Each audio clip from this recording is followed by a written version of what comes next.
Hey guys, how's it going? Josh here with the review of Manowar, the story arc for Armorines. I was reviewing this issue by issue, but a lot of people seem to not like that. Not like, maybe that's not the right word, but they seem to follow these better when I do it by like story arcs, like Green Lantern, the Godhead, that people seem to like that versus doing it individual issue wise. So I'm gonna try doing the same thing for Manowar. Also, I figured this might be easier for you guys because it's easier to find a jumping on point at the end of a story arc versus, at the end of like X issue, so to speak.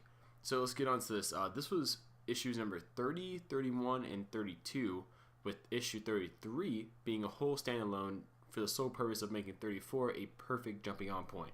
So I highly recommend you guys check the story arc out. It was great. As you can see, I have no negatives whatsoever.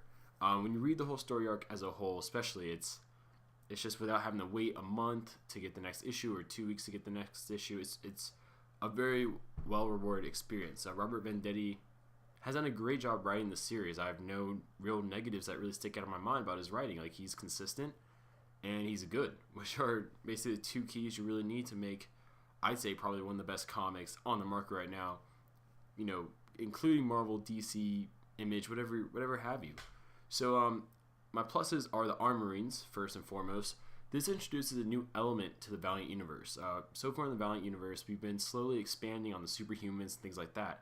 But this is really the first time we're seeing humanity themselves really attempt to emulate something, such as the Manowar armor. Before, they just had like nanite soldiers like Bloodshot, or they'd have people that already had superpowers, or people that are more gadgety like Ninjak.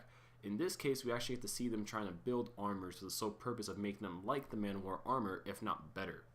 The main antagonist is a guy who owns this mega corporation. Basically, he's evil Tony Stark. His name is Philip Zahn. And he was a really interesting character because he was really made for you to root against him. And it was really interesting because so far we've had more sympathetic, more grayish villains where it's like they're not trying to be evil, they just happen to fall under that against our protagonist. But in this one, Philip Zahn's really made to be evil, and I feel like the way he was written, the way he was using the story, it felt like the purpose of his character was really to highlight some issues, not like, big business versus the little guy issues, but more so just like issues that many villains have in general. And also it was really refreshing just having a villain that was a villain. This guy knew he was, immoral and things like that, but he didn't care. So that was nice to see instead of someone that was trying to be really sympathetic. We got to see Eric's home life, which is cool. We got to see him doing stuff like, we didn't get to actually see him hunt. We got to see him like, he went out and he got the food. We got to see him coming back with it, just having a nice family dinner, with his partner, things like that. So that was nice. The story progression was also very nice from the Armor Hunter storyline. So that continuity was very nicely well done there. We got to see, example, Eric hunt down the last kind of armored beast. That was really cool to see. Also, a lot of this plot follows the United Nations, especially the United States, trying to find some sort of way to combat things like extraterrestrial threats, since we just had a massive extraterrestrial invasion in the Armor Hunter storyline. So that was really cool, and also the fight between Eric and Philip. Philip's massive golden armor versus Eric's Manowar armor was really nice to see. Very cool fight. And then also just the writing and the art in general. Just, a lot of comics have inconsistencies with their art.